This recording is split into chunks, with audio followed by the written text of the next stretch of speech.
విజయ్ ప్రసాద్ గారు, నా మాట వినిపిస్తోందా అండి?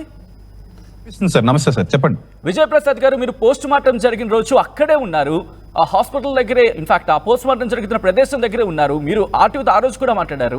ఆ రోజు ఏం జరిగింది? ఆ రోజు మీతో ఎటువంటి కాన్వర్సేషన్ జరిగింది? ఎందుకంటే మీ క్రైస్తవ సంఘాలకు సంబంధించిన ప్రతినిధులు వెళ్లారు లోపలికి అని చెప్పి కేఏ పాల్ లాంటి వాళ్ళు కూడా చెప్పుకొచ్చిన సందర్భం. అసలు ఏం జరిగింది ఆ రోజు? ఈ రోజు డెవలప్మెంట్కి సంబంధించి ఏమైనా లింక్ ఉందనుకుంటున్నారా లేదా లేదనుకుంటున్నారా? ఏ లింక్ సార్? నాకు అర్థం కాలేదు. ఏ లింక్ అండి? అంటే ఆ రోజు పోస్ట్ మార్టం జరిగిన ప్రదేశం దగ్గర మీరు ఉన్నారు కదా, ఎన్ని రోజుల్లోకి వస్తుంది అంటున్నారు? ఇంతవరకు రాని సందర్భంలో ఏమనుకుంటున్నారు మీరు? తెలియదు సార్, నేను ఆ రోజు ఉదయం నుంచి అక్కడే ఉన్నాను. పోలీస్ వారు కూడా మాకు చాలా సహకరించారు. మేము వాళ్ళతో లోపల కూర్చొని చాలాసేపు మాట్లాడాం. పంచనామా జరుగుతున్నప్పుడు కూడా పోలీస్ వారు చాలా అన్ని విషయాల మీద మాట్లాడుతూ ఇలా చేస్తాం, ఇలా దర్యాప్తు జరుగుతుంది, మీకు ఏ ఇబ్బంది ఉండదు, అన్ని విషయాల్లో సమగ్రంగా నివేదిక సమర్పిస్తాం, అనుమానాస్పద మృతిగానే కేసు ఫైల్ చేశాం, మీకు ఎన్ని అనుమానాలు ఉంటే అన్ని అనుమానాలు అడగండి, ప్రతిదీ కూడా నివృత్తి చేస్తామని పోలీసు వారు మాకు చెప్పడం జరిగింది సార్. సో పోలీసు వారి మీద పూర్తి నమ్మకంతో మేము వాళ్ళకి సహకరించాం. వాళ్ళు కూడా మాతో చాలా హుందాగా వ్యవహరించారు. సో పోస్ట్ మార్టంకి వెళ్ళింది బాడీ, పోస్ట్ మార్టం జరిగినంతసేపు ఆ బయటే నిలబడున్నాం. నేను ఇంకా జాన్ వెస్లీ గారు, ఇంకా క్రైస్తవ పెద్దలు చాలా మంది వచ్చారు అక్కడికి. సేవకులు, బైబిల్ మిషన్ కి చెందినటువంటి సేవకులు చాలా మంది వచ్చారు. అలాగే ఇంకా మరి కొంతమంది ప్రముఖ సేవకులు అందరూ కూడా 2 తెలుగు రాష్ట్రాల నుండి వచ్చి అక్కడ మాతో పాటు చాలా సేపు ఉన్నారు. అలాగే అదే సమయానికి కేఏ పాల్ గారు వచ్చారు, హర్ష్ కుమార్ గారు వచ్చారు. కానీ ఇప్పుడు తెర మీదకి ఇంకొక క్వశ్చన్ తీసుకురావడం జరిగింది, ఇంకొక అనుమానాన్ని తెర మీదకి తీసుకురావడం జరిగింది. ప్రవీణ్ చెల్లెలు శ్రీదేవి అసలు మా అన్న కాదంటున్నారు. సో ఈ నేపథ్యంలో వాళ్ళ ఫ్యామిలీతో మేము మాట్లాడిన సందర్భంలో ఏంటి, ఎందుకు అటువంటి అనుమానం వస్తోంది? యాక్చువల్లీ వాళ్ళ ఫ్యామిలీ మెంబర్స్ తో నాకు పర్సనల్ గా టచ్ లేదండి. ఓన్లీ ప్రవీణ్ పగడాల్ గారితోనే నాకు పరిచయం. ఓకే. వాళ్ళ ఫ్యామిలీ మెంబర్స్ తో నాకు ఎలాంటి వ్యక్తిగత పరిచయం లేదు. వాళ్ళ మిస్సెస్ ఒకసారి నాకు హైదరాబాద్ ఎయిర్పోర్ట్ లో నేను హైదరాబాద్ ఎయిర్పోర్ట్ లో దిగినప్పుడు వాళ్ళ కారులో నేను కొంతసేపు ట్రావెల్ చేశాను చాలా రోజుల క్రిందట. వాళ్ళ మిస్సెస్ ప్రవీణ్ గారు కలిసి మేము ముగ్గురం కలిసి ట్రావెల్ చేసాం. సో అప్పుడు వాళ్ళ మిస్సెస్ తో పరిచయం, అప్పుడు మాట్లాడడం తప్పితే ఇంకెప్పుడు నేను వారితో మాట్లాడింది లేదు. సో వాళ్ళ సిస్టర్ అని మీరు ఎవరైతే చెప్తున్నారో వారు కూడా నాకు తెలియదు.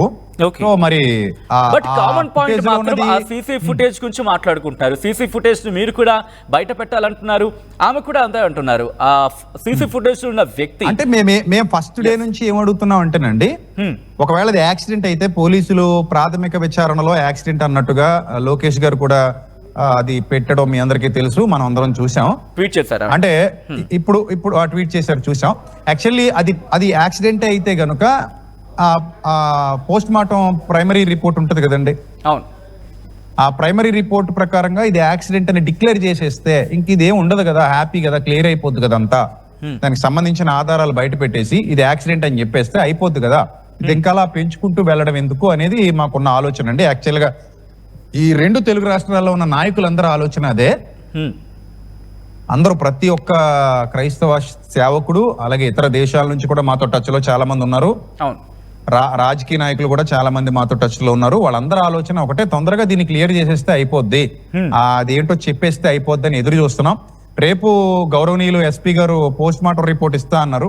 ఒకవేళ రేపు అది వచ్చేస్తే చాలా వరకు ఈ సందేహాలన్నీ నివృత్తి అవుతాయి. ఇది ఇక్కడతో దీనికంటూ ఒక ఎండ్ ఉంటది అని మేము ఆశిస్తున్నాం సార్, ఆశపడుతున్నాం. విజయ్ ప్రసాద్ గారు, ఎస్, మీరు అన్నట్టుగా రేపు పోస్ట్ మార్టం రిపోర్ట్ వచ్చేస్తే ఈ డౌట్స్ అన్నికో క్లారిటీ వస్తుంది. కానీ ఇక్కడ డౌట్స్ కి సంబంధించి రోజుకు పెరుగుతున్న సందర్భంలో శ్రీదేవి గారి అన్న మాటలు మీరు విన్నారా?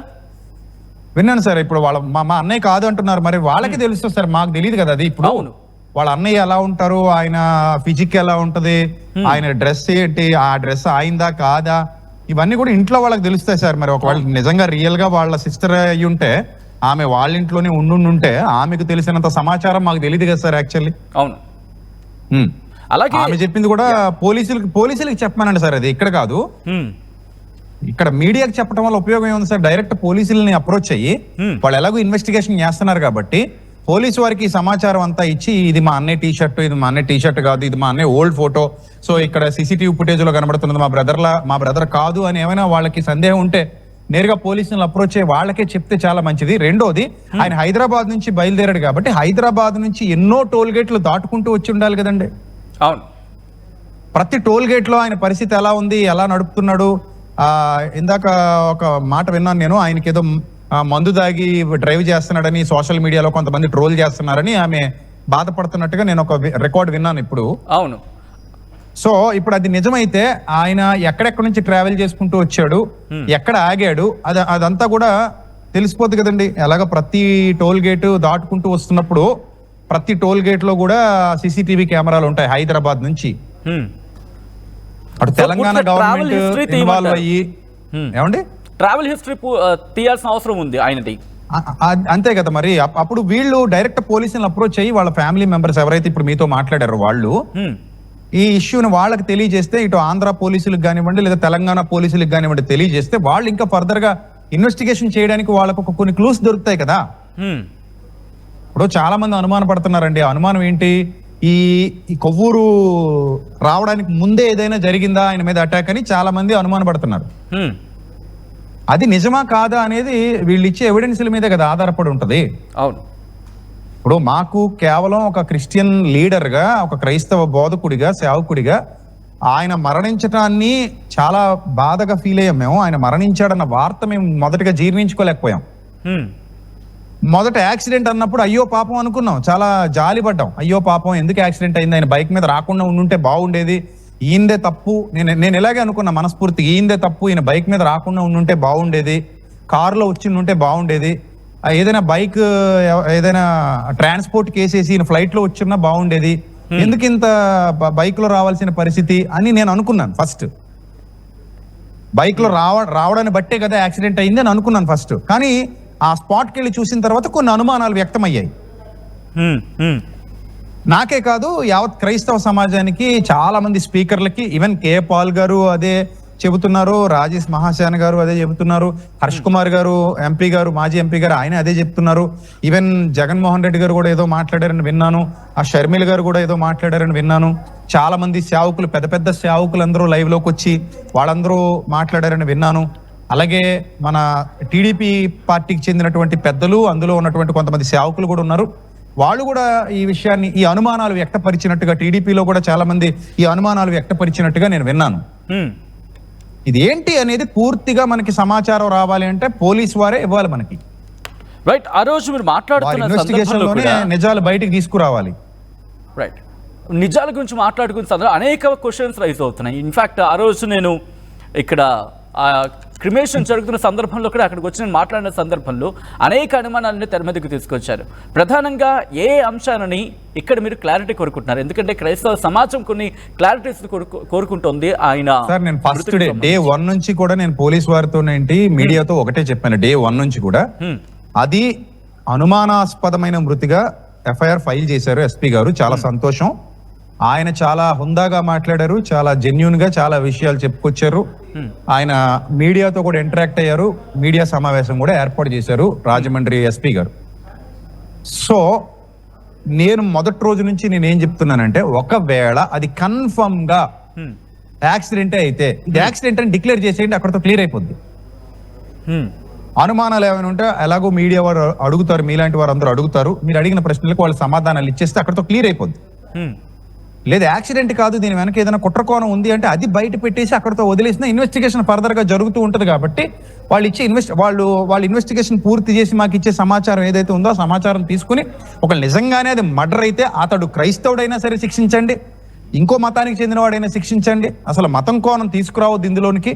ఆ వ్యక్తి నేరస్తుడు కనుక ఆ నేరస్తుడిని శిక్షించండి. ఇది మతాలకు సంబంధించిన ఇష్యూ కాదు. ఇది మతాల మధ్య చిచ్చులు పెడదామని చూస్తున్నారు కొంతమంది, రాజకీయంగా మైలేజ్ పొందుదామని చూస్తున్నారు కొంతమంది. అలాంటివి తీసుకురావద్దని డే 1 నుంచి చెప్తున్నాను నేను. ఏమంటే అన్ని మతాల్లోనూ మంచోళ్ళు ఉండొచ్చు, చెడ్డోళ్ళు ఉండొచ్చు. ఎవరైనా ఒక వ్యక్తి తప్పు చేస్తే దాన్ని తీసుకెళ్లి మతానికి ఆపాదించకూడదు. మతం అనేది సెకండరీ. వీఆర్ ఆల్ ఇండియన్స్, మనం భారతీయులు. ఆ రోజు కూడా వచ్చిన క్రౌడ్ అంతటికి, మీరు ఆర్టీవీ వారు చూసే ఉంటారు, ఆ రోజు కూడా వచ్చిన క్రౌడ్ అంతటికి మైక్ తీసుకుని ఒకటే చెప్పాను, సంయమనం పాటించండి, పోలీసు వారు మనకి న్యాయమే చేస్తారు, పోలీసు వారు మనతో చాలా హుందాగా మాట్లాడుతున్నారు, అన్ని విషయాల్లో మనకి సహకరిస్తామని చెప్తున్నారు. సో కాబట్టి ఎవరు కూడా సంయమనం కోల్పోవద్దు, ఎవరు రెచ్చగొట్టినా రెచ్చిపోవద్దు, మీరు ప్రేమగానే అడుగుదాం, ప్రేమగానే గౌరవంగానే మనం వాళ్ళ దగ్గర నుంచి సమాచారం ఏదైనా ఉంటే తీసుకుందాం, మనం ఎవరికి వ్యతిరేకులు అవ్వద్దు అని ఫస్ట్ డే 1 నుంచి కూడా నేటికి అదే చెప్తున్నాను సార్ నేను. రైట్. విజయప్రసాద్ గారు, ఆ ఇనిషియేషన్కి సంబంధించి నిజంగా ఇటువంటి సందర్భంలో అటువంటి ఇనిషియేషన్ అయితే మాత్రం చాలా కీలకం. సో ఇక్కడ ఎస్పీకి సంబంధించి వీడియో రిలీజ్ చేసిన సందర్భంలో ఒక వీడియో చూపించారు. ఇటు ప్రవీణ్ పగడాలుగా చెబుతున్న ఆ వీడియో రోడ్ దాటిన తర్వాత అది పడిపోతుంది, ఆ తర్వాత దుమ్ములేస్తుంది. సో ఇక్కడ వరకు దీనికి సంబంధించి అంటూ కూడా మాట్లాడుతున్న సందర్భంలో ఇది యాక్సిడెంట్ గానే చూస్తున్న సందర్భంగా అక్కడ దాదాపుగా భావించిన పరిస్థితి. సో ఆ వీడియోని చూసిన తర్వాత ఎటువంటి డిస్కషన్ స్టార్ట్ అయింది? ఇంకా అనుమానాలు ఉన్న సందర్భం ఉందనుకోవాలా, లేకపోతే అంటే యాక్చువల్లీ సార్ ఆ సీసీటీవీలో అయితే నయరా బంక్ దగ్గర కనబడుతున్న సీసీటీవీలో అయితే క్లారిటీ లేదు సార్. అది ఓకే, క్లారిటీగా బైక్ అక్కడ పడిపోయినట్టు, ఆ తర్వాత వెంటనే కార్ పాస్ అయింది, ఏదో రెడ్ కార్ ఏదో పాస్ అయింది, ఆ తర్వాత ఇంకా అక్కడతో సీసీటీవీ కట్ అయిపోయింది. వారు చూపించినటువంటి ఆ వీడియోలో నెక్స్ట్ కంటిన్యూషన్ ఏం జరిగింది అనేది మాకు అర్థం కాలేదు సార్. చాలా మంది డౌట్ అదే, ఆ కంటిన్యూషన్ ఏం జరిగి ఉంటది అని. అంటే ఆ వీడియో ఫుటేజ్ వెళ్ళిన తర్వాత కింద నుంచి ఎవరైనా వచ్చి అటాక్ చేశారా, ఏం జరుగుండి ఉంటది? ఎందుకంటే బండి ఆయన మీద ఉంది కదండి, 200 కేజీలు బరువు ఉన్న రాయల్ ఎన్ఫీల్డ్ ఆయన మీద పడిపోతే మరి మొత్తం ఎముకలన్నీ విరిగిపోవాలి కదా. ఇది ఒక డౌట్ సార్, ప్రధానంగా చాలా మందికి వచ్చినటువంటి డౌట్. అది 200 కేజీ సార్, అది ఇంచుమించుగా బైక్. అది ఎగిరి ఆ బాడీ మీద పడిపోతే మొత్తం రిబ్స్ ఇరిగిపోవాలి, తొడ ఎముకలు ఇరిగిపోవాలి, తల పగిలిపోవాలి, చాలా జరగాలి కదా సార్. మరి అది ఏమైందనేది తెలియదు సార్, అది ఏమైందనేది తెలీదు. అంత హైట్ నుంచి ఎగిరి పడితే మరి అసలు అక్కడ బురద లేదు, ఆ మార్క్స్ వచ్చాయంటున్నారు, అవి ఎలా వచ్చాయి అర్థం కాలేదు. ఆ కారు ఏంటది, ఆ కారు ఓవర్టేక్ చేస్తున్నప్పుడు ఏమైనా తగిలి హిట్ అండ్ రన్ అది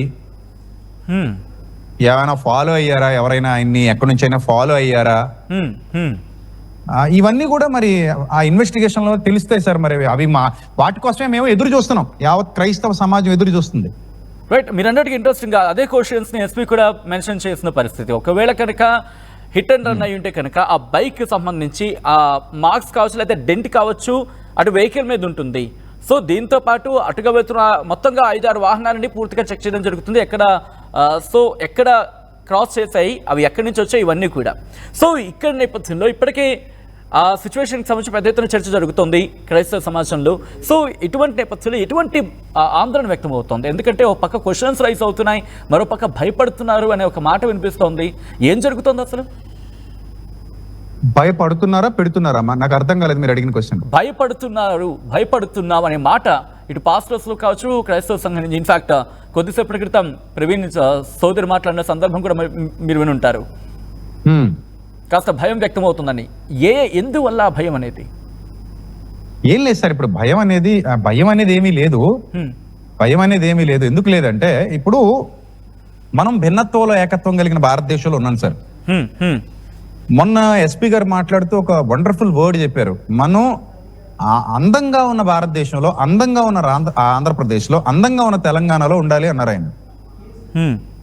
అంటే ఆదర్శవంతంగా, సహృదయంతో, ఒకరినొకరు ప్రేమిస్తూ, మత కల్లోలాలు లేకుండా పరమత సహనం కలిగి చక్కగా జీవించాలి అనేది ఎస్పీ గారు చెప్పారు ఆ రోజు మీకు మీడియా సమావేశంలో. లాస్ట్ ఆయన మాటలు అవే.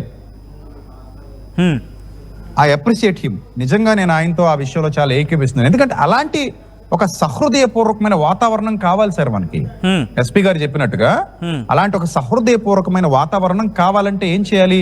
సోషల్ మీడియాని కంట్రోల్ చేయాలి. ఆ రోజు ఎస్పీ గారు ఏమన్నారంటే ఒక నోట్ విడుదల చేశారు ఎస్పీ గారు, రాజమండ్రి ఎస్పీ గారు. ఏమనంటే ఎవరైనా మత కల్లోలాలు సృష్టించడం కానీ, లేని వార్తలు పుట్టించటం కానీ, ఇతరుల మీద నిందలు వేయటం కానీ, లేదా ఈ ఇష్యూకి సంబంధించి చెడ్డ వాటిని కల్పించి లేనిపోనివి తీసుకొచ్చి ప్రజల్లో గలిబిలి సృష్టించడం కానీ చేస్తే వాళ్ళ మీద చట్టపరంగా చర్యలు తీసుకుంటామని చెప్పారు ఆయన. ఏమండి, ఇప్పుడు అలా చేస్తున్న వాళ్ళు సోషల్ మీడియా నిండా ఉన్నారు సార్. ఇప్పుడు ఎంత మంది ఎన్ని వీడియోలు పెట్టారు, ఎంత అనైతికంగా మాట్లాడుతున్నారు, ఎంత జుగుప్సాకరంగా మాట్లాడుతున్నారు. చూడండి, ఆవిడెవరో రాధా మనోహర్ దాస్ గారి శిష్యురాలట, పగిలిందా పగడాలా అంటూ పాట పాడుతూ ఒక వీడియో రిలీజ్ చేసింది. అసలు అవసరమా సార్ ఈ టైంలో అది? సార్ ఎవరైనా చనిపోతే అయ్యో పాపం అంటాం కదా సార్, మానవత్వం కదా సార్ మనిషికి ఉండాల్సింది. ఇప్పుడు మనల్ని కోస్తే క్రైస్తవుడు అని వస్తుందా, లేకపోతే హిందూ అని వస్తుందా, లేకపోతే ఇస్లాం అని వస్తుందా? ఏం వస్తుంది సార్? ఏమి రాదు, రక్తం వస్తుంది. ఏ రక్తం ఏ మతం వాడికైనా మీరు మాట్లాడుతున్న సందర్భంలో ఇక్కడ ఇవ్వచ్చు. ప్రవీణ్ కి సంబంధించి ఇది హత్య అనే ఒక కోణాన్ని ఇటు మీరు అన్నట్టుగా కేపాల్ రైజ్ చేశారు, దాంతోపాటు మాజీ ఎంపీ హర్ష కుమార్ కూడా రైజ్ చేసిన సందర్భం. అనుమానం రైజ్ అవడానికి ప్రధాన కారణాలు ఏమిటి? ఎందుకంటే ఎస్, ఆయన దాడి గురించి అక్కడ ఘటనకు సంబంధించి పోలీస్ ఇన్వెస్టిగేషన్ జరగాల్సిందే, కానీ అనుమానాలు రేగడానికి ప్రధాన కారణాలు ఏంటి? ఎందుకంటే మీరు కూడా పాస్టర్ గా ఉన్నారు, మీరు కూడా ఫేస్ చేసిన సినారియోస్ ఉన్నాయి. ఎందుకు ప్రవీణ్ విషయంలో ఎందుకు అనుమానాలు ఇంత బలం చేకూరడానికి కారణం ఏంటి? అంటే బలం చేకూరడానికి గల కారణం ఆయన ఏదో డిబేట్స్ చేశారని, కొంచెం లోతుగా అనాలిసిస్ చేసి కొన్ని బుక్స్ లో ఉన్నటువంటి విషయాలు పబ్లిక్ లో మాట్లాడారని, అలా మాట్లాడడం వల్ల కొందరి మనోభావాలు దెబ్బతిన్నాయని కొందరి వాదన. నేనైతే అది ఏమో చెప్పలేము, ఇన్వెస్టిగేషన్ లో తెలియాలి తప్ప అది ఎంతవరకు కరెక్ట్ అనేది నాకు ఐడియా లేదు. రెండోది ఏంటంటే కే పాల్ గారు ఇది మర్డర్ అని డిక్లేర్ చేశారు. హర్ష కుమార్ గారు కూడా ఆయన దగ్గర ఏవో ఆధారాలు ఉన్నాయని లైవ్ లో చెప్పారు. ఖచ్చితంగా ఇది మర్డరే అని చెప్పారు. కానీ నేను గాని మా క్రైస్తవ్యంలో ఉన్న మాతో పాటు ఆ రోజున పెద్దలు గాని అలాంటి స్టేట్మెంట్ ఎక్కడ ఇవ్వలేదు సార్, ఎంతవరకు ఇవ్వలేదు. మేము ఏమని చెప్పామంటే అనుమానం ఉంది సార్, మాకు కూడా డౌట్స్ ఉన్నాయి, ఇది మర్డర్ అని మేము ఖచ్చితంగా డిక్లేర్ చేయడానికి మేము ఎవరు అండి చేయలేం కదా, మా దగ్గర ఏం ఆధారాలు ఉండవు కదా. అవును, అనుమానాలు ఉంటాయి. ఒక సగటు పౌరుడిగా, సగటు భారతీయుడిగా, ఒక మంచి హోదాలో సామాజికంగా అందరితో కలిసిమెలిసి ఒక మంచి పొజిషన్ లో ఉన్న వ్యక్తులుగా మేము ఏం చెప్తామంటే, సార్ ఇది చూస్తూ ఉంటే మాకెందుకు ఈ డౌట్స్ వస్తున్నాయి, మా డౌట్స్ క్లారిఫై చేయండి అని అడుగుతున్నాం అంతే. ఓకే, అంటే మీరు సందర్భంలో పోలీసుల ముందు ఈ అనుమానాలను పెట్టడం జరిగిందా?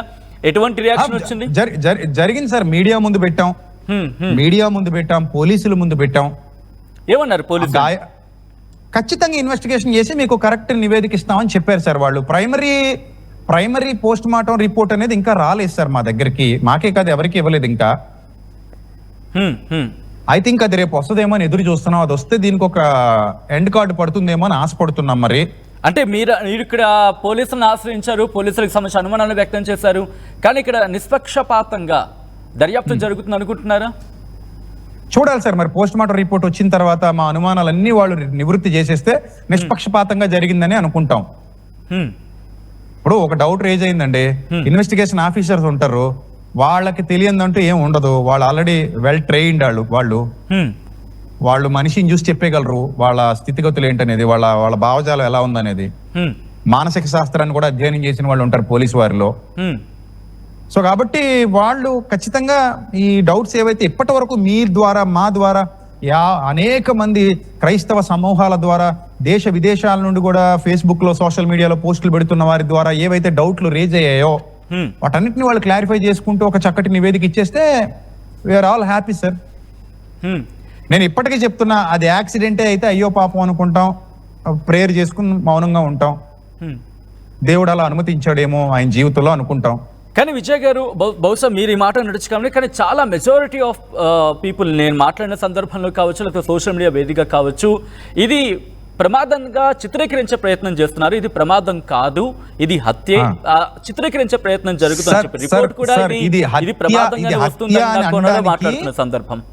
ఇది హత్య అని అనడానికి నాకు కూడా చాలా డౌట్లు ఉన్నాయి సార్. నేను కూడా అది ప్రమాదమే అని నేను అనలేదు, అలానే హత్య అని కూడా నేను అనలేదు. అవును, మేము రెండింటి మధ్యలో పోలీసు వారి నివేదిక కోసం ఎదురు చూస్తున్నాం. అది ప్రమాదమా మాకు తెలియదు, అది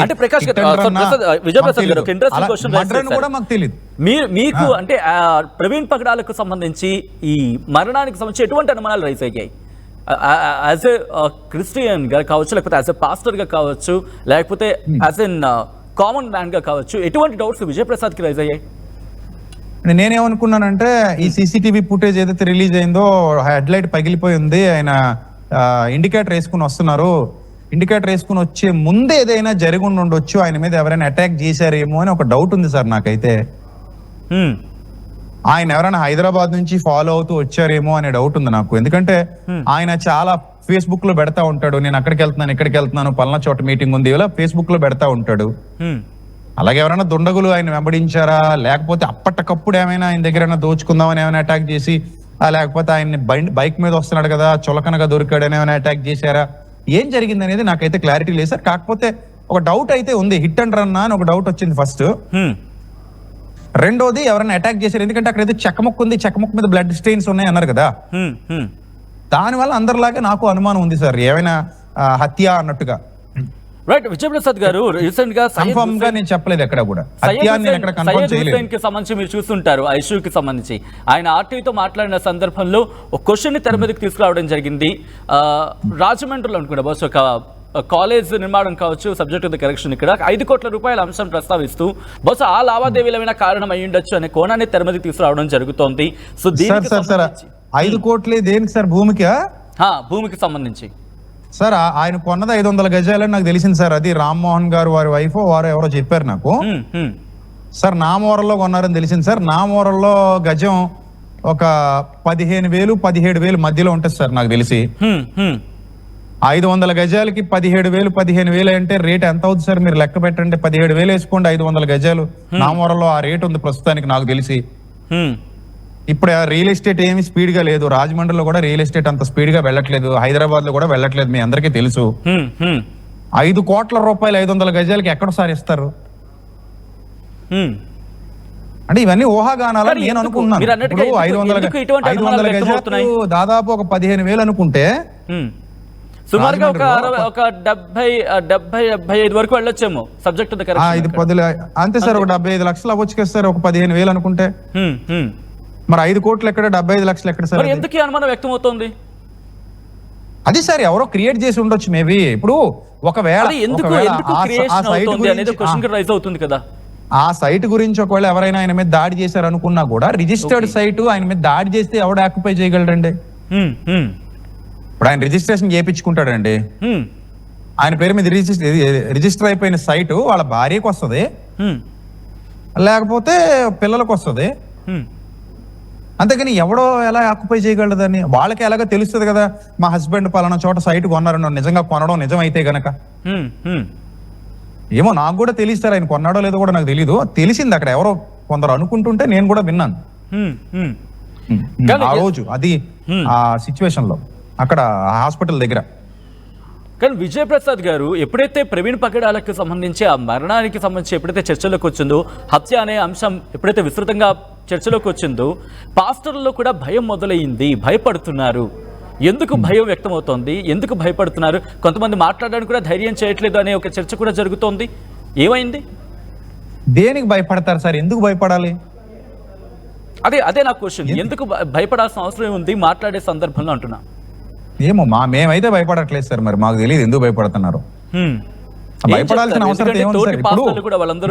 ఇప్పుడు ఒకటి సార్, భయపడాల్సిన అవసరం లేదు, కానీ ఒకవేళ అది మర్డర్ అయితే, ఒకవేళ అది కేపాల్ గారు చెప్పినట్టు, హర్ష్ కుమార్ గారు చెప్పినట్టు, ఇంకా చాలా మంది పెద్దలు చెప్పినట్టు, ఒకవేళ అది మర్డరే అయితే, పక్కాగా వాళ్ళ దగ్గర ఉన్న ఎవిడెన్సెస్ ఏమైనా ఉంటే అది మర్డరే అని ఏమైనా పోలీసులు డిక్లేర్ చేస్తే, అప్పుడు ఆ మర్డర్ చేసిన ఆ వ్యక్తి లేదా ఒక్కడుండొచ్చు, ఇద్దరు ఉండొచ్చు, లేదా 10 మంది ఉన్నారు అనుకుందాం పోనీ దాని వెనక.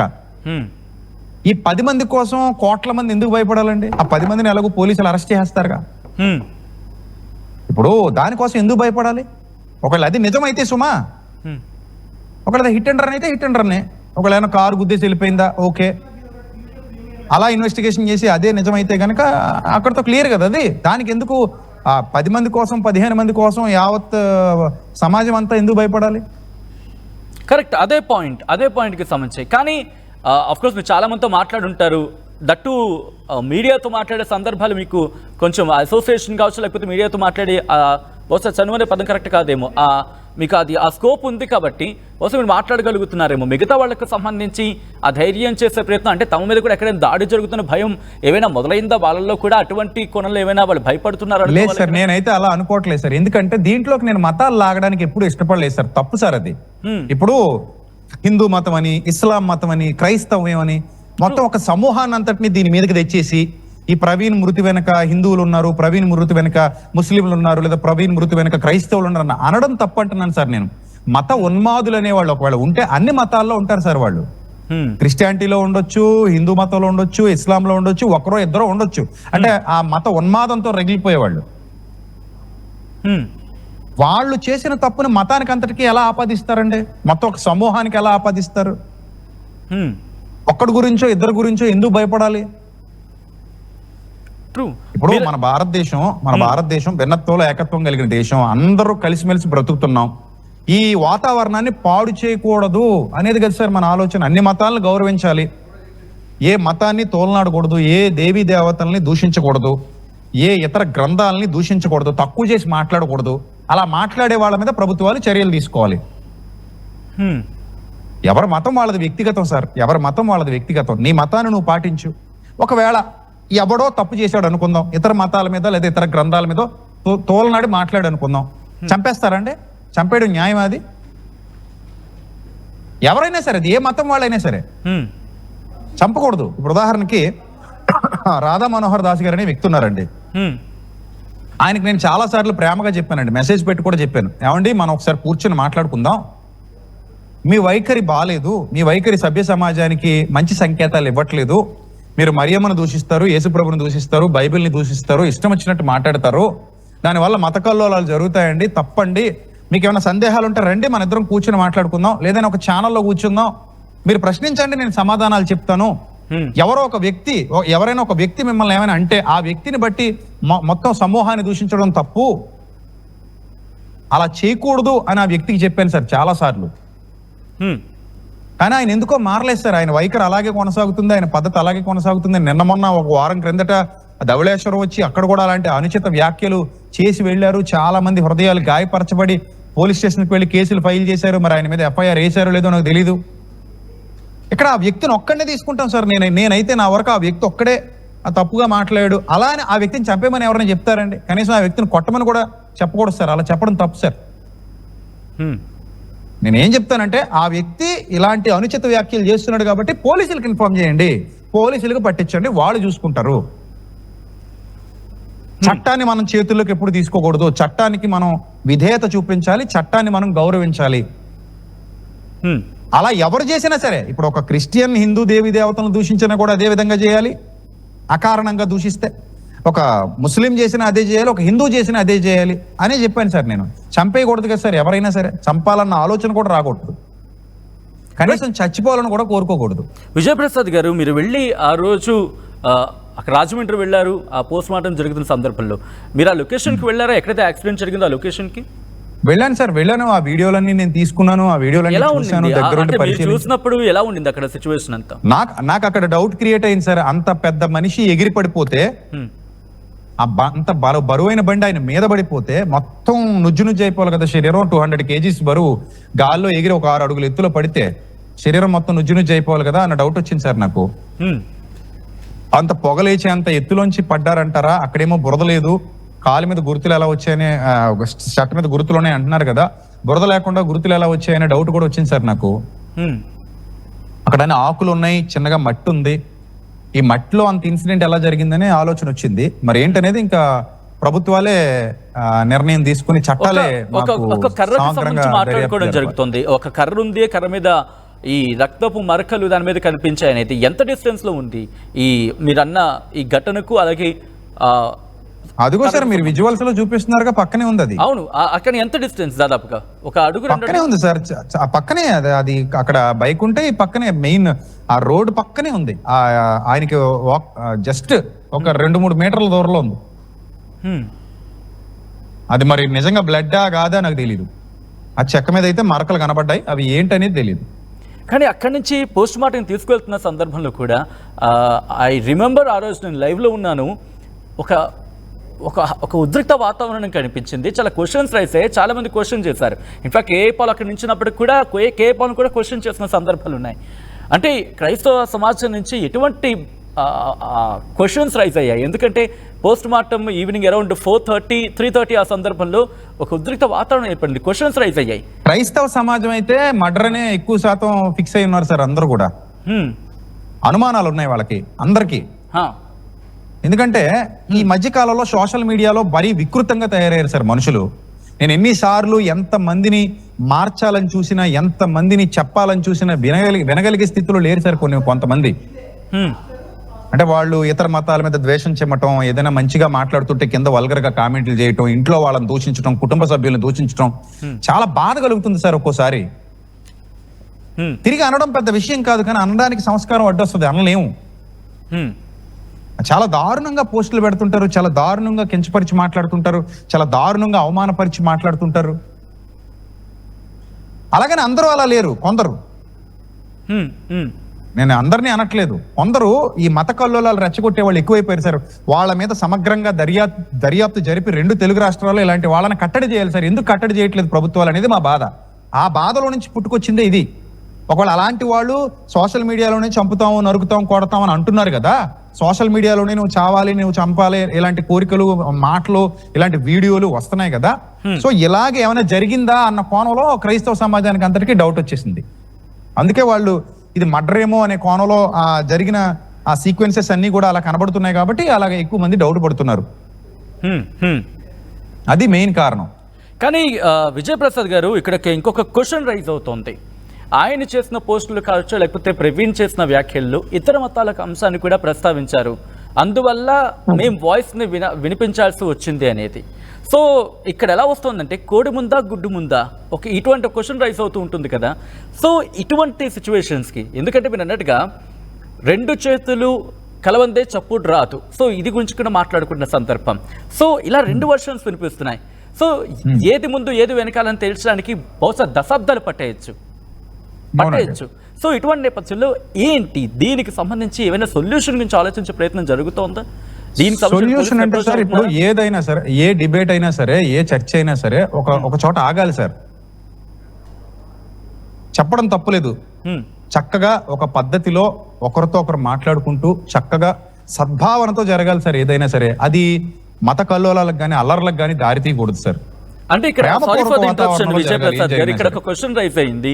ప్రవీణ్ పగడాల కూడా ఇటు హిందూ దేవతలకు సంబంధించి కావచ్చు, లేకపోతే ఇతర మతాలకు సంబంధించి, సో ఒక మతం గురించి తీయడం మనోగతం కాదు, కానీ సో వాటిని అన్న పక్షంలోనే మేము రియాక్ట్ అయ్యామంటూ చెబుతున్న సందర్భం. సో ఆయన యాక్చువల్లీ సార్, ఆయన అవతలి వాళ్ళు నన్ను అన్నారు కాబట్టి నేను కౌంటర్ చేశాను అని చెప్పాడు సార్. అందులో అవతలి వాళ్ళు నాకు సంబంధించి కొన్ని క్వశ్చన్స్ వేశారు, కొన్ని క్వశ్చన్స్ వేసి కొన్ని అభాండాలు వేశారు కాబట్టి వాటి మీద స్పందిస్తూ నేను మాట్లాడాను. అది రక్షణ టీవీలో మాట్లాడినా, బయట మాట్లాడినా, ఎక్కడ మాట్లాడినా అలాగే మాట్లాడాను. ఒకవేళ నా వల్ల మీ మనోభావాలు దెబ్బతిని ఉంటే నన్ను మన్నించండి అని కూడా చెప్పినట్టుగా నేను సోషల్ మీడియాలో చూశాను సార్. సో ఇది ప్రతి ఒక్కరు ఇందాక కూడా నేను ఒకటే, ఒకవేళ ఆయన చేసింది తప్పే అనుకుందామండి, కాసేపు ఆయన తప్పుగా మాట్లాడారు అనుకుందాం. తప్పుగా మాట్లాడినా కూడా చంపే అధికారం ఎవరికి లేదు కదా సార్. ఒకవేళ నిజంగా అది మర్డర్ అనుకుంటే, యాక్సిడెంట్ అయితే నో ప్రాబ్లం, నేను ఇక్కడ కూడా నేను మర్డర్ అని డిక్లేర్ చేయను అసలు. ఎందుకంటే పోలీసులు చెప్పేంత వరకు మనం అనుమానాలు మాత్రమే వ్యక్తం చేయాలి. అది వాళ్ళు ఇస్తారు, మనం కాదు కదా సార్ ఇచ్చేది వాళ్ళు. వాళ్ళు ఏం చెప్పినా మనం వినాలి, వాళ్ళు ఏం చెప్పినా మనం అంగీకరించాలి. వాళ్ళు ఇన్వెస్టిగేషన్ చేస్తున్నారు కాబట్టి పూర్తిగా మనం వాళ్ళకి సహకరించాలి. వాళ్ళు ఇస్తారు ఆ నివేదిక. ఏదైనా సరే చట్టాన్ని మన చేతుల్లోకి తీసుకునే అధికారం నాకు లేదు, మీకు లేదు, ప్రపంచంలో ఎవరికి లేదు సార్. నేను తప్పు చేస్తే నా మీద కేసు ఫైల్ చేయండి, నన్ను శిక్షించండి. మీరు తప్పు చేస్తే మీరు ఏం తప్పు చేశారో దాని మీద కేసు ఫైల్ చేయాలి. ఆ మాత్రం దానికి మనం కొట్టుకుంటూ చంపుకుంటూ ఉంటే ఇంకా రాజ్యాంగం ఎందుకు, చట్టం ఎందుకు సార్ మనకి? ట్రూ నిజం. రైట్ విజయప్రసాద్ గారు, ఇక్కడ నేను ఆ రోజు క్రిమినేషన్కి వచ్చిన సందర్భంలో all India Christian federation president ఆయనతో మాట్లాడిన సందర్భం ఒక మాట అనేది జరిగింది. ప్రభుత్వాన్ని కలుస్తాం, ఈ అంశానికి సంబంధించి మాట్లాడే ప్రయత్నం చేస్తామంటూ కూడా. సో ఇటువంటి నేపథ్యంలో ఏమైనా భేటీ అయ్యారు, ఇప్పటికే మాట్లాడుకోవడం జరుగుతుంది? లేదు సార్, లేదు. కానీ తొందరలో మేము లోకేష్ గారిని కానీ చంద్రబాబు నాయుడు గారిని కానీ కలవాలని ఆశపడుతున్నాం. తొందరలోనే అపాయింట్మెంట్ తీసుకుని డైరెక్ట్ సీఎం గారిని లేకపోతే లోకేష్ గారిని కలిసి వారికి విన్నవించాలి విషయం మీద. ఇలాంటివి అంటే ముఖ్యంగా సోషల్ మీడియాలో జరుగుతున్నటువంటి విషయాల మీద ఆయన దృష్టికి తీసుకెళ్లాలని అనుకుంటున్నాం సార్ మేము. యాక్చువల్లీ ఏ అంశాలండి? అది ఏదైనా సరే మత కల్లోలాలు జరగకుండా కట్టడి చేయండి, కఠినంగా వ్యవహరించమని చెప్దాం అనుకుంటున్నాం సార్ మేము. ఎవరైనా సరే ఉపేక్షించొద్దు. అది క్రైస్తవులైనా, ఇస్లాం వాళ్ళైనా, హిందువులైనా ఎవరైనా సరే ఉపేక్షించొద్దు. ఖచ్చితంగా వీటి మీద చర్యలు తీసుకోమని చెప్దాం అనుకుంటున్నాం సార్ మేము. రైట్ విజయప్రసాద్ గారు, ఇక్కడ ఇంట్రెస్టింగ్ క్వశ్చన్. బహుశా ఇదే పోలీసులకు సంబంధించి ఇన్వెస్టిగేషన్ జరుగుతుంది, మీరు అన్నారు. ఒకవేళ యాక్సిడెంట్ గా ఇది ఆ ప్రూఫ్ తో సైతం చూపిస్తే యాక్సెప్ట్ చేయడానికి సిద్ధంగా ఉన్నానంటూ కూడా. But at the same time ఇది మీరు అన్నారు కదా, మీరు ఒక మాట అన్నారు కదా, ప్రూఫ్ తో సహా ఇది యాక్సిడెంట్ అని వాళ్ళు నిరూపిస్తే నేనేంటి యావత్ క్రైస్తవ సమాజమే యాక్సెప్ట్ చేస్తారు సార్. బట్ కొంత వెర్షన్ మీరు విన్న పరిస్థితుల్లో ఇది చిత్రీకరించే ప్రయత్నమే తప్ప మేము నమ్మే ప్రసక్తి లేదు అంటూ ఉన్న సిచ్యువేషన్. సో ఈ నేపథ్యంలో పోలీసులకు కూడా అది కాస్త సార్ ఇక్కడ ఏంటంటే ఒక్కొక్కరి పర్సెప్షన్ ఒక్కోలా ఉంటుంది సార్. నేను అంగీకరించను అన్నంత మాత్రాన చనిపోయిన ప్రవీణ్ గారికి జరిగే న్యాయం అయితే లేదు, ఆయన కుటుంబానికి జరిగే న్యాయం అయితే ఏమీ లేదు. నేను అంగీకరించనా అనే దాని మీద ఏది ఆధారపడి ఉండదు, అది నా వ్యక్తిగతం అయిపోద్ది. సో ఇప్పుడు నా వ్యక్తిగతంగా నేను లైఫ్ లాంగ్ దీన్ని నమ్మకపోవచ్చు, లైఫ్ లాంగ్ దీన్ని వ్యతిరేకించవచ్చు. బట్ మాకున్న విశ్వాసం ఏంటంటే సార్, దేవుడు ఒకనొక దినాన తీర్పు తీరుస్తాడు, ఆ రోజు అందరికీ న్యాయమైన ప్రతిఫలం ఇస్తాడు, దేవుడు ఉన్నాడు అనే నమ్మకం మా అందరికి ఉంది సార్. దాన్ని బట్టి ఆయన ప్రతిఫలం ఇస్తాడు అనే విశ్వాసంతో ఉన్నాం సార్ మేమైతే. రైట్, యాజ్ అ పాస్టర్గా ఉన్నారు, దాంతోపాటు ఇన్ఫ్లుయెన్సర్గా కూడా మీరు చాలా మందిని ప్రభావితం చేస్తున్నారు. సో ఇటువంటి నేపథ్యంలో ఈ ఘటన తర్వాత మిగిలిన పాస్టర్లు మీ దగ్గరికి వచ్చిన పరిస్థితి ఉందా? ఎందుకంటే ఈ చర్చ చాలా తీవ్రంగా జరుగుతోంది. కాస్త ఫ్యామిలీస్లో అఫ్కోర్స్ యాజ్ అ పాస్టర్స్గా మీరు డీల్ చేయొచ్చు, బట్ ఫ్యామిలీస్లో భయం అయితే ఇప్పటికే కాస్త ఎక్కువ అవుతున్న మాట వినిపిస్తోంది. సో ఎటువంటి జరుగుతుంది ఫ్యామిలీస్లో? లేదు సార్, అలా ఏం లేదు సార్. చాలా మంది సేవకులు నాతో మాట్లాడారు, చాలా మంది పర్సనల్ గా నాతో టచ్ లో ఉన్నారు, చాలా మంది పాస్టర్స్ తో ఆ రోజు నేను మాట్లాడాను. కేవలం నేను పాస్టర్సే కాదు సార్, హిందువులతో కూడా టచ్ లో ఉంటాను సార్, ఇస్లాం వారితో టచ్ లో ఉంటాను సార్. నాకు ఎవరు వ్యక్తిగతంగా ద్వేషం కాదు సార్, నాకు అందరు కావాలి. I love Hindus, I love Muslims, I love Indians. నేను అందరినీ ఇష్టపడతాను సార్. నేను ఎవరిని బాధ పెట్టాలనుకోను, ఎవరిని కించపరచాలనుకోను, అందరినీ కలుపుకోవడమే నా ఉద్దేశం సార్. అందరూ కలిసిమెలిసి ఉండాలనేదే నా ఆకాంక్ష. నాకు హిందువుల్లో చాలా మంది బంధువులు ఉన్నారు, వాళ్ళని నేను గౌరవిస్తాను, వాళ్ళని నేను ప్రేమిస్తాను. వాళ్ళు ఏమైనా పిలిస్తే నేను వెళతాను, నేను పిలిస్తే వాళ్ళు వస్తారు. సో అందరూ కలిసిమెలిసి ఉండాలి సార్. ఈ మతం అనేది వ్యక్తిగతం సార్, అది గడప దాటిన తర్వాత మన అందరం భారతీయులు సార్. మనం మత కళలు ఉండకూడదు సార్, ఏ సేవకుడికి ఇలా జరగకూడదు, ఏ విశ్వాసకి ఇలా జరగకూడదు అనేది మా ఆలోచన సార్ ఇది. ఇక్కడ విజయ్ ప్రసాద్ గారు, మళ్ళీ నేను ప్రవీణ్ గారి దగ్గరికి వచ్చే ప్రయత్నం చేస్తున్నాను. ఎందుకంటే మీరు చాలా మందితో మాట్లాడుతున్నారు from the beginning of the day. ఆ రోజు ఘటన జరిగిన తర్వాత నుంచి మాట్లాడుతున్న సందర్భంలో ఒక ప్రధానమైన 5 డిమాండ్లు వినిపిస్తున్నాయి. ప్రవీణ్ మృతికి సంబంధించి క్లారిటీ ఇవ్వాలంటూ ఆల్రెడీ పోలీసు ముందు కూడా పెట్టారని. ఏంటి ఆ ప్రధానమైన 5 డిమాండ్లు? ఎందుకు వాటిని తెర మీదకి వస్తున్న పరిస్థితి ఉంది? ఏంటి సార్ 5 డిమాండ్లు? ఒకటి, కర్రకు సంబంధించి మార్క్స్ గురించి మాట్లాడుకుంటున్నారు, అనుమానాలు కావచ్చు. దాంతోపాటు సీసీ ఫుటేజ్కి సంబంధించి, అలాగే ఆయన ఫోన్కి సంబంధించి, దాంతోపాటు మీరు అన్నట్టుగా ఘటన జరిగిన దాంతోపాటు హెల్మెట్కి సంబంధించి, హెడ్లైట్కి సంబంధించి, ఇలా ప్రధానంగా 4-5 వినిపిస్తున్నాయి కదా, వాటి గురించి. అవి ఆల్రెడీ చెప్పేశాం కదా సార్ పోలీసు వారికి, వాళ్ళు దర్యాప్తు చేస్తామని చెప్పేశారుగా. కాల్ డేటా గురించి ఏమైనా చెప్పారా? ఎందుకంటే మీరు మాట్లాడుతున్నారు. అది చెప్పలేదు సార్, మేము అడిగాం, ట్రేస్ చేయమని చెప్పాం సార్. ఆయన సిగ్నల్ ట్రేస్ చేయమని చెప్పాం సార్. ఎక్కడి నుంచి ఎక్కడి వరకు జర్నీ చేశారో ట్రేస్ చేయండి సార్, మీకు ఈజీగా అది ఏమైనా దొరుకుతుందేమో అంటే ఆటోమేటిక్ గా చేస్తామని చెప్పారు సార్ వాళ్ళు. ఆఖరిగా మీరు ఆయనతో ఎప్పుడు మాట్లాడారండి? ఆఖరిగా నేను మాట్లాడి చాలా ఇంచుమించుగా ఒక 1 month అయిపోద్దేమో సార్ ఆయనతో మాట్లాడి. నేను ఫిబ్రవరిలో మాట్లాడాను, అంటే రెగ్యులర్ గా టచ్ లో ఉన్నాం సార్. ఆయన జనవరిలో మా సెమినార్కి వచ్చారు. ఓకే, జనవరి 12 అనుకుంటా. పబ్లిక్ సార్, పబ్లిక్ లో జరిగింది అది. యూట్యూబ్ లో లైవ్ ఉంటది, పబ్లిక్ లో జరిగింది. చాలా మంది క్రౌడ్ వచ్చారు, మాట్లాడుకున్నాం, అంతా అయిపోయింది. ఆ తర్వాత ఆయన వెళ్ళిపోయారు. అక్కడ నుంచి వేరే చోటుకి వెళ్ళారు, ఇంక వేరే సెమినార్కి వెళ్ళారు. ఆ తర్వాత ఇంక మళ్ళీ కలిసింది లేదు. ఫిబ్రవరిలో అనుకుంటాను ఒకసారి మళ్ళీ కాల్ చేశారు, ఏదో ఒక సంథింగ్, ఒక వీడియో ఏదైనా చేద్దాం అన్నట్టు, అంటే ఏదో ఒక ఇష్యూ మీద ఏదో ప్రోగ్రామ్ చేద్దాం అన్నట్టు, క్వశ్చన్ అండ్ ఆన్సర్స్ లాగా చేద్దాం అన్నట్టు ఫోన్ చేశారు. అప్పుడు నేను బిజీగా ఉన్నాను మీటింగ్స్ లో. సో చేద్దాం సార్, ఎప్పుడైనా చేద్దాం అని చెప్పాను, అంతే సార్. మళ్ళీ ఇంకెప్పుడు మేము ఇద్దరు మాట్లాడుకోలేదు, సడన్ గా ఇలా జరిగిపోయింది, అంతే సార్. మీతో ఆయన పర్సనల్ ర్యాప్ ఎలా ఉండేది? ఆయనతో బానే ఉండేది సార్, మంచిగానే ఉండేవాడు.